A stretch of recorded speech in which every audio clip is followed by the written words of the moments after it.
Right now it is time for Tim Luke and Greg Straub, the appraisal guys, the frick and frack of Nick and Knack, to join us. You can find them anytime you want on the web at tqag.com.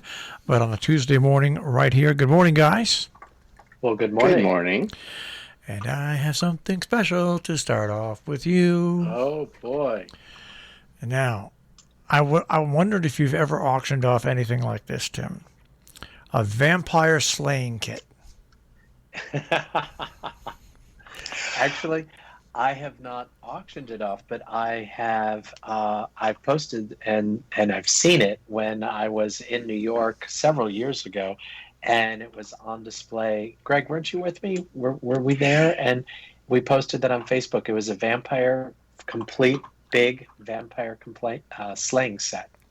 Yep, and also, if you remember, Tim, when we first got started down here in Hobe Sound with the chamber, we did an appraisal event to raise money for the chamber, and somebody brought one in then, and it was the first time we'd ever seen one. We had to do a lot of research to figure out what it was. But then after we saw it, it's like, oh yeah, you mean those?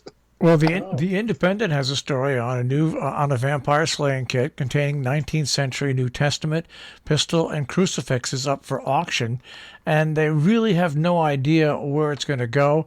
They think it's valued at something like £3,000, but other than that, they have no idea. Yeah, and I don't remember what the one at Sotheby's sold for, but I know that it was in that range, which is really interesting. Well, it contains an 1842, I think the most important thing in there, an 1842 copy of the New Testament. I mean, I think that would help make it, I guess, who's going to bid on it? Churches? No, you're going to get a lot of the occult who's going to be bidding on that. Not so much churches, but it's funny that you bring that up, Marshall. When I Googled this, there was another kit that came up for auction in 2020 of July 2020, and I'm just looking. They had it estimated at $2,500 to $3,700, and it doesn't say when it is. It doesn't say what it's sold for. That's what I'm looking at. But the one that we saw at Sotheby's was it was very nice. I think it was in the $4,000 to $6,000 range, and it probably sold in that range. I mean, we've seen them, but it's fascinating because it also taps into the whole all of the television and the literature of vampires and the mystique and all that goes into it. But it was an actual thing that in the 19th century, it was like, oh, we need to have a vampire slaying kit. Well, what the heck? The world's always been afraid of vampires and certain other things where you can fix it with a kit, and some things just can't be fixed.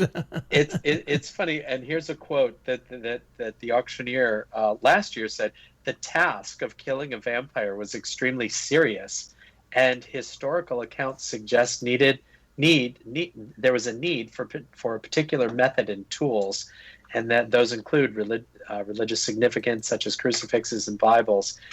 Which were said to repel these monsters, So I guess that's why they're filled with all of the religious significance and relics to help slay the demons that lie within, I guess. So interesting. That's Nope, those are fun. Well, I have one to tickle your fancy, Marshall. It is one of your most favorite subjects of things selling, and another record was set.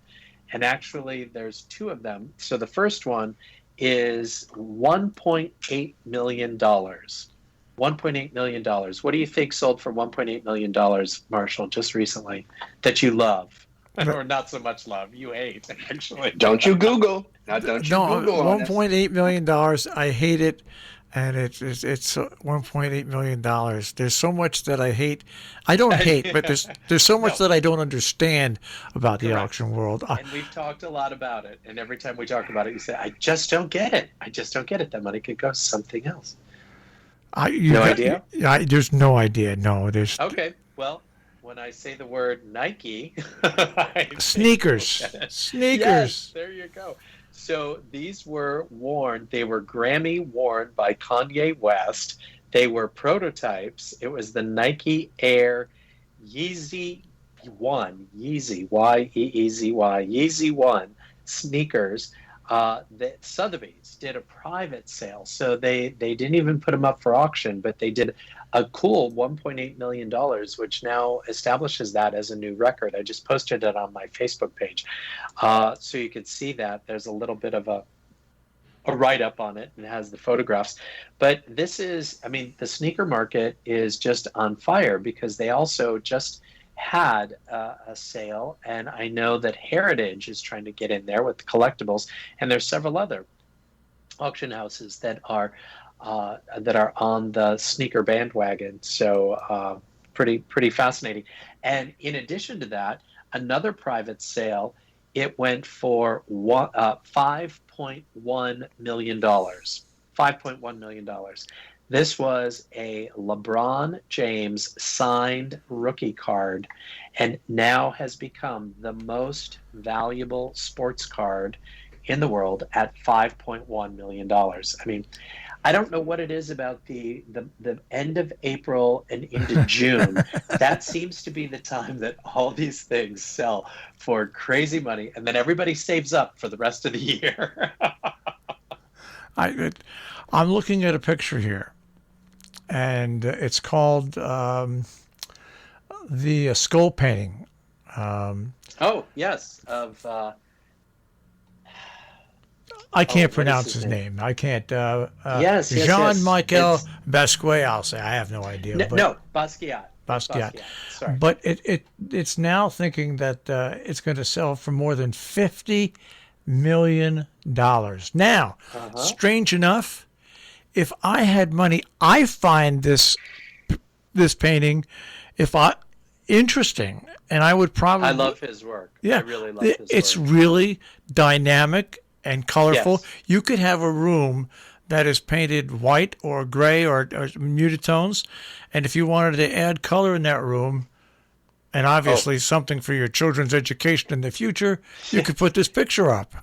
Yeah, color and energy. I mean, all of his stuff. I've seen a number of his works in person at museums, and it's fantastic. And there was a great what did I say? I think it was a documentary on his life, and it's he was friends with Warhol. He was friends with also the other one,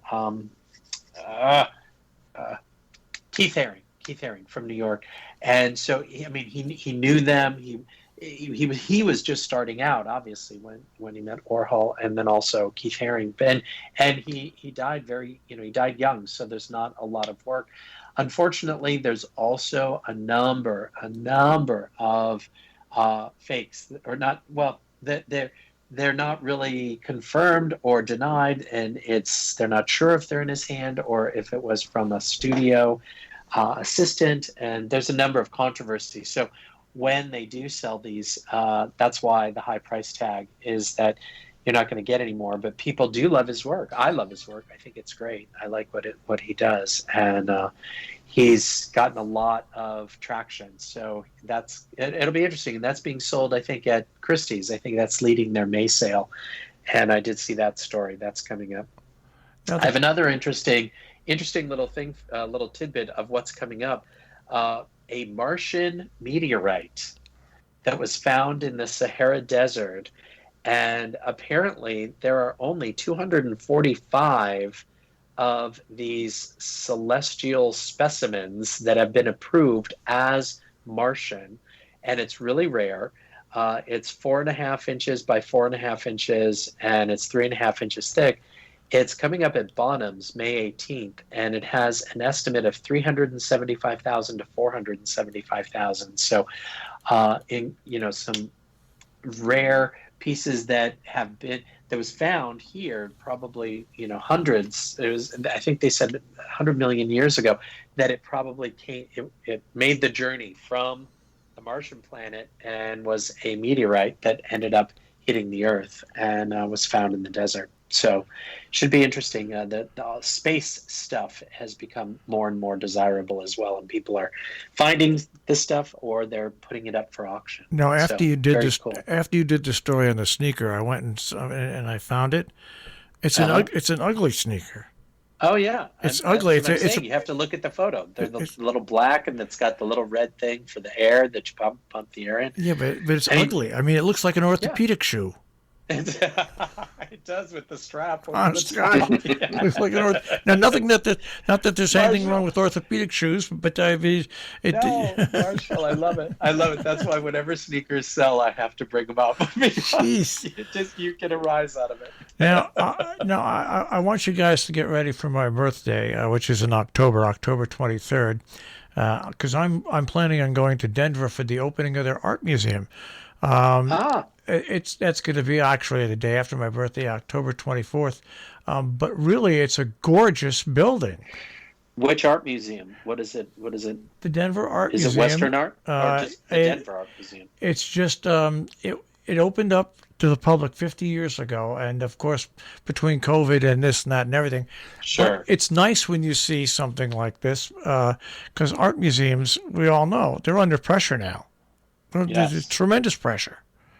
And my sad feeling is that these museums are either going to have less hours, or museums are going to close because their recovery from the pandemic, I think, will take longer than anybody else.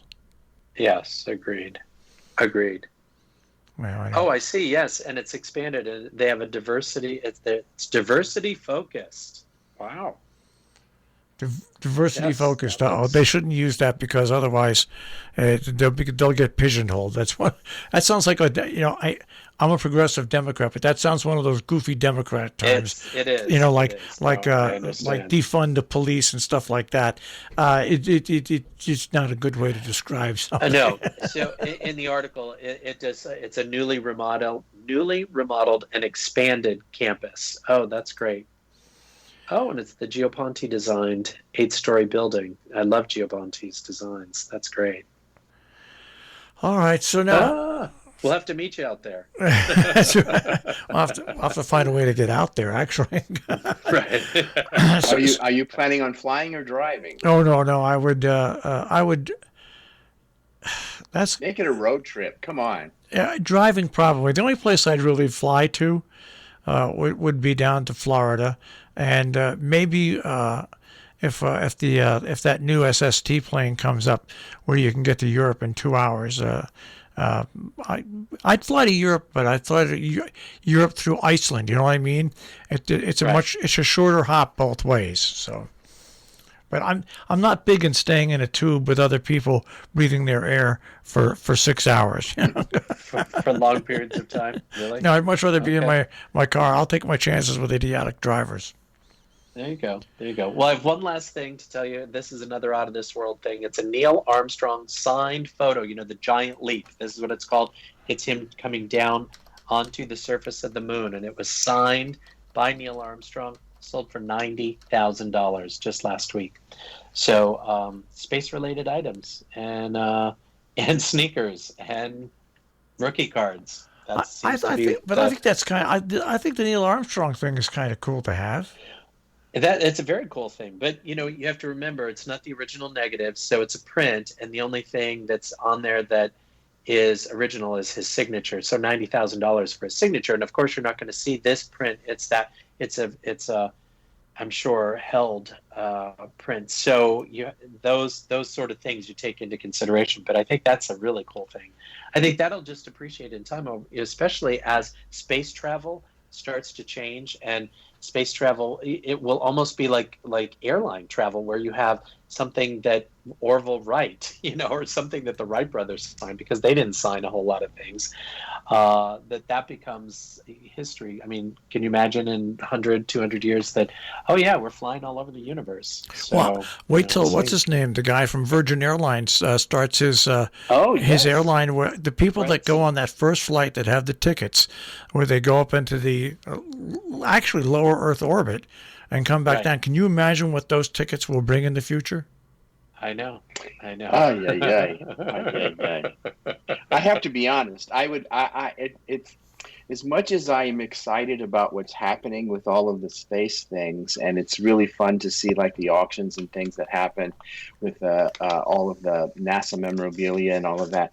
But I have to be honest with you. I would be absolutely terrified. I would not want to.